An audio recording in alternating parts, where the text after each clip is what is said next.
Hello viewers, আসসালামু আলাইকুম। চলে আসলাম নতুন একটি ভিডিও নিয়ে।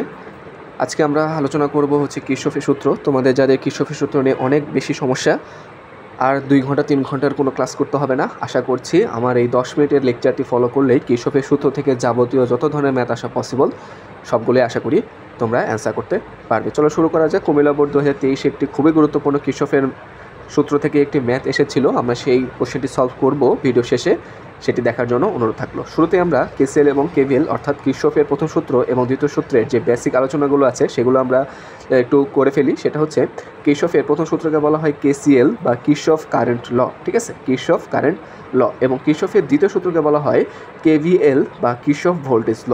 আশা করি এই দুটো জিনিস বুঝতে পারছো। নেক্সট আসো, কেসিএল বলতে কী বোঝায়? কেসিএল হচ্ছে আর কিছুই না। কেসিএল হচ্ছে কোনো একটা জংশন বা কোনো একটা বিন্দু থেকে যখন কোনো একাধিক কারেন্ট সোর্স তোমার তৈরি হয় বা উৎসগুলো তৈরি হচ্ছে, সেখানে সেই বিন্দুতে প্রত্যেকটা কারেন্ট সোর্সের যোগফল হচ্ছে আমাদের জিরো। আমি সহজ ভাষায় বলি, একটা বিন্দু থেকে যদি তোমার একাধিক কারেন্ট উৎপন্ন হয়, সেই কারেন্টগুলোর প্রত্যেকটার যোগফল হচ্ছে বা সামেশন হচ্ছে আমাদের জিরো। বুঝে গেছে কি না? আমি আরেকটু সহজে বলি, তোমাদের পরীক্ষা আসলে কীভাবে আসবে। তোমার পরীক্ষায় প্রথমত ক নাম্বারে একটা কোশ্চেন আসতে পারে যে কির্শফের প্রথম সূত্র বা দ্বিতীয় সূত্র কাকে বলে, অথবা বিবৃত করো। এখান থেকে একটা ক নাম্বারে কমন পাবে। খতেও বলতে পারে যে কেসিএল ব্যাখ্যা করো বা কেভিএল ব্যাখ্যা করো। তখন তোমাকে এই চিত্র, আমি যে চিত্রটি দেখিয়েছি সেই চিত্র অনুসারে তোমাকে ব্যাখ্যা করতে হবে। আর বেসিক যেটা তুমি লিখবে বা ম্যাথে তোমার এমসিকিউতে আসতে পারে অনেক সময়, সেটা হচ্ছে তোমার মাথায় রাখবে, তোমার যে কয়টি কারেন্ট বের হচ্ছে, ঠিক আছে, যে কয়টি কারেন্ট বের হচ্ছে ইজ ইকুয়াল টু যে কয়টি কারেন্ট হচ্ছে তোমার প্রবেশ করতেছে, ঠিক আছে। যে কারেন্টগুলো তোমার বের হচ্ছে সমান হচ্ছে যে কারেন্টগুলো প্রবেশ করতেছে। তাহলে এখন দেখো তো কোন কারেন্টগুলো আমার বের হচ্ছে। আমরা যদি I1 থেকে হিসাব করি, দেখো তো I1-এর তীর চিহ্ন হচ্ছে আমার বাইরের দিকে, অর্থাৎ এই বিন্দু থেকে উৎপন্ন হওয়া বিন্দু থেকে আমার I1টা কী হচ্ছে বলতো, বাইরের দিকে বের হচ্ছে। তাহলে আমি বলতে পারি I1 এবং I2 বাইরের দিকে বের হচ্ছে। তাহলে আমি বলতে পারি I1 plus I2 is equal to যেগুলো আমার ভিতরে প্রবেশ করতেছে। দেখো কোনগুলো ভিতরে প্রবেশ করতেছে, I3 ভিতরে ঢুকতেছে, I4 ভিতরে ঢুকতেছে এবং I5 হচ্ছে ভিতরে ঢুকতেছে। তাহলে I3, I4 এবং হচ্ছে I5। তাহলে আশা করি বুঝতে পারছো। আমি আবার একটু বলতেছি, সেটা হচ্ছে যেসব কারেন্টগুলো তোমার বের হচ্ছে সেগুলো হচ্ছে আমরা এক পাশে রাখবো, আর যেগুলো হচ্ছে আমার ভিতরে প্রবেশ করতেছে সেগুলোকে আমরা এক পাশে রাখবো। যদি আমি এই I3, I4, I5-কে সমান চিহ্ন এই পাশে নিয়ে আসি, তাহলে কিন্তু আমার এগুলো সবগুলো মাইনাস হয়ে সমান জিরোয় থাকতেছে, যেটা আমরা শুরুতে বলছিলাম যে আমার সামেশন অফ I সমান জিরো হতে হবে। আশা করি বুঝতে পারছো। যেহেতু কারেন্টগুলো হচ্ছে আমার ভিতরে প্রবেশ করতেছে, সেহেতু আমরা এটা সাইনটা মাইনাস আসবে। আশা করি বুঝতে পারছো। এখন ধরো কোনো একটা I2-এর মান ধরো কথা -10 অ্যাম্পিয়ার দেওয়া থাকলো, তখন কী করবা?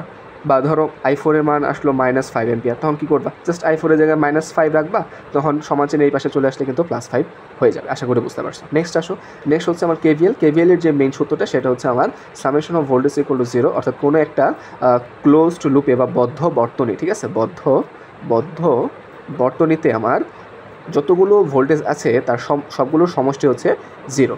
আমি আবার বলতেছি, কোনো একটি বদ্ধ বর্তনীতে বা লুপে আমার প্রত্যেকটি ভোল্টেজের যোগফল হচ্ছে 0।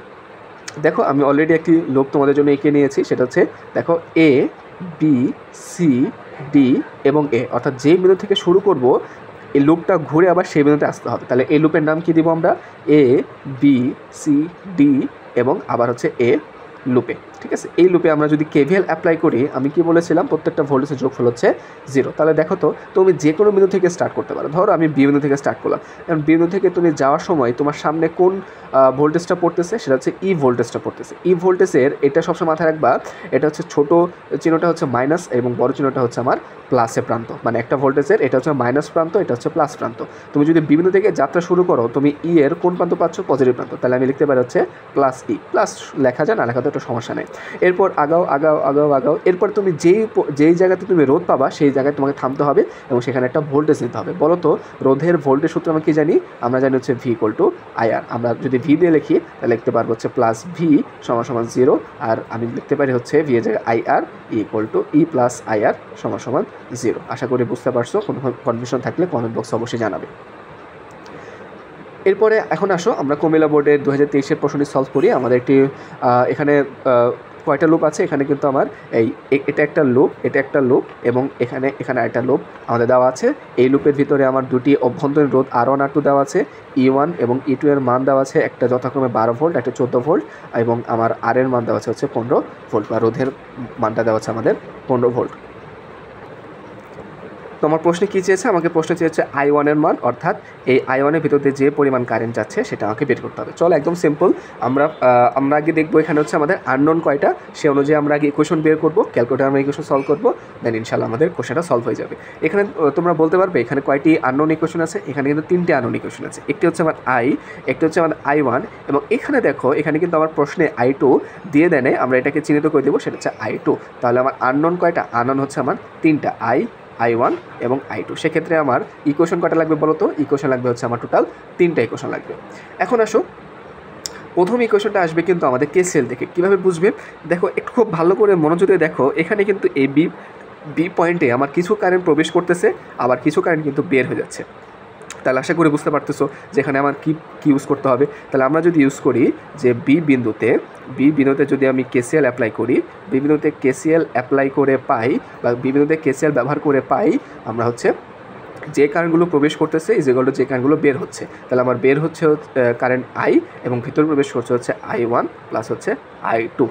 আশা করি বুঝতে পারছো। যেহেতু আমরা ইকুয়েশন ক্যালকুলেটর সলভ করবো, সেক্ষেত্রে আমার সমান চিহ্নের এই পাশে জিরো রাখতে হবে আমাদেরকে। সেক্ষেত্রে আমার সমান চিহ্নের I1 I2কে আমরা সমান চিহ্নের এই পাশে নিয়ে আসবো। তাহলে I-I1 -I2 = হচ্ছে আমাদের 0। আশা করি এটা হচ্ছে আমার 1 নম্বর সমীকরণটা তোমরা সবাই বুঝতে পারছো। এখন আসো, এখন হচ্ছে আমরা দুইটা লুপের যে কথা বললাম সেই দুইটা লুপ নিব, দুইটা লুপে হচ্ছে আমরা কেভিএল অ্যাপ্লাই করবো। দেখো তো আমরা এখানে চিহ্নিত করে দিতে পারি, এটা হচ্ছে এ বি, তাহলে এটা আমরা সি ধরলাম, এটা হচ্ছে ডি ধরলাম, এবং এখানে হচ্ছে আমরা এখানে এই বিন্দু, এবং এখানে আমরা ধরলাম এটা হচ্ছে ই বিন্দু, এটা হচ্ছে আমাদের এফ বিন্দু। তাহলে এখন আসো দুইটা লুপকে আমরা যদি প্রকাশ করতে চাই, বলতো তোমাদের কী শিখিয়েছিলাম, যে লুপ থেকে কোনো একটা লুপের যে বিন্দু থেকে শুরু করব আমাকে সেই বিন্দুতে এসে শেষ করতে হবে। তাহলে আমরা শুরু করি, চলো, এ ডি থেকে সি, এরপর হচ্ছে আবার বি, এবং এতে এসে শেষ হবে। তাহলে ADCBA লুপে যদি আমি কেভিএল অ্যাপ্লাই করি তাহলে আমার কেভিএলের ফর্মুলাটা কী আসবে, খুব ভালো করে মনোযোগে দেখো। এখন তো যেটা বলছিলাম, আমরা যে কোনো বিন্দু থেকে শুরু করতে পারি, যেহেতু আমাদের আয়ের কারেন্টটা এইদিকে আছে, সেক্ষেত্রে আমরা এই আয়ের কারেন্ট বরাবর যদি যাই, সেক্ষেত্রে আমাদের ক্যালকুলেশনটা জাস্ট ইজিয়ার হবে, এটাই আর কি। তাহলে আমরা সি বিন্দু থেকে যদি যাত্রা শুরু করি, আমরা যাচ্ছি আয়ের কারেন্টটা এদিক দিয়ে যাচ্ছে, 15 ওহমের ভিতর দিয়ে আমার কোন কারেন্টটা যাচ্ছে, I। তাহলে আমি কি লিখতে পারি 15 এরপর হচ্ছে ডি বিন্দু ক্রস করে এ বিন্দু ক্রস করে আমরা যখন ই এর ভিতর দিয়ে কারেন্টটাকে পাস করছি, তখন আমার ই এর কোন প্রান্ততে আসতেছে বলতো, আমার ই এর কিন্তু নেগেটিভ প্রান্ত আসতেছে। তাহলে ই এর ভ্যালু কত, -12। এখানে কিন্তু আবার I1 দিয়ে গুণ করো না, এটা কিন্তু একটা ভোল্টেজ, আমরা সবসময় ভোল্টেজটা নিচ্ছি। এখানে আমরা রোধ ছিল দেখে আমরা ভোল্টেজটা নিচ্ছি হচ্ছে IR দ্বারা, আইকে গুণ দিয়ে, বাট ই তো নিজেই একটা ভোল্টেজ, এই জন্য আমার আই দ্বারা কিন্তু আর গুণ করতে হবে না। এরপর হচ্ছে আমাদের বিভিন্নতে আবার যদি আসি, তাহলে আমার কোন কারেন্টটা পড়তেছে, I1 কারেন্ট, এবং রোধ কোনটা বলতো, R1 রোধ। তাহলে আমি কি বলতে পারি I1 R1 এর ভ্যালু কত, 4, এবং হচ্ছে I1, তো I1 এর জায়গায় থাকলো = 0। দেখো এই 2 নম্বর ইকুয়েশনটা বুঝতে পারছো কিনা ভাইকে একটু জানাও। এটাকে যদি আমরা একটু সাজিয়ে লিখি, কারণ আমাদেরকে সিরিয়ালটা কি মেনটেন, ক্যালকুলেটর বসাতে গেলে কি মেনটেন করতে হবে, শুরুতে রাখবো I, এরপর I1, এরপর I2। তাহলে আমরা I1কে এই পাশে I নিয়ে আসবো, তাহলে 15I প্লাস হচ্ছে 4I1 মাইনাস হচ্ছে 12 = 0। এটা হচ্ছে আমাদের 2 নম্বর ইকুয়েশন। আশা করি বুঝতে পারছো। এরপর হচ্ছে আমরা এই লুপে কাজ করবো। এই লুপটা দেখো তো, আমার এই বিন্দু থেকে শুরু হয়েছে AEBFA, তাহলে AE, এরপর হচ্ছে আমাদের BF, আবার এ বিন্দুতে।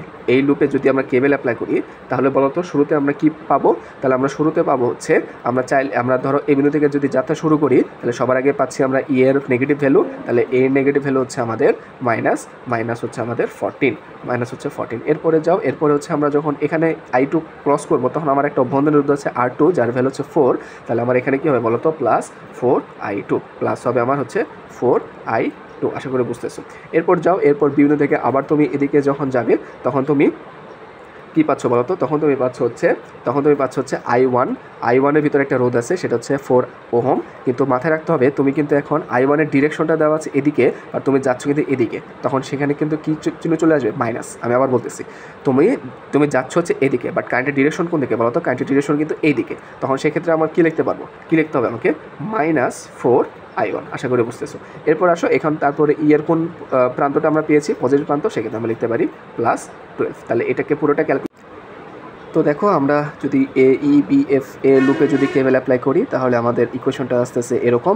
এরপরে আমরা 3টে ইকুয়েশন পেয়ে গেছি ক্যালকুলেটারে, জাস্ট সিম্পল। আমার কাছে FX 900 999 1 S প্লাস ক্যালকুলেটর আছে, এখানে তোমাকে দেখাচ্ছি। সেটা হচ্ছে তুমি মোডে যাবে, মোডে যাওয়ার পর এখান থেকে ইকুয়েশনে যাবে, ইকুয়েশন থেকে তুমি যাবে হচ্ছে তোমার কাছে কয়টা আছে বলো তো, তোমাকে আননোন আছে কয়টা, 3টা। তাহলে তুমি সিলেক্ট করবে হচ্ছে 2 নম্বর অপশনটা। 2 নম্বর অপশনে যদি ক্লিক করো তাহলে তুমি দেখো এখন প্রত্যেকটা মান পাবে।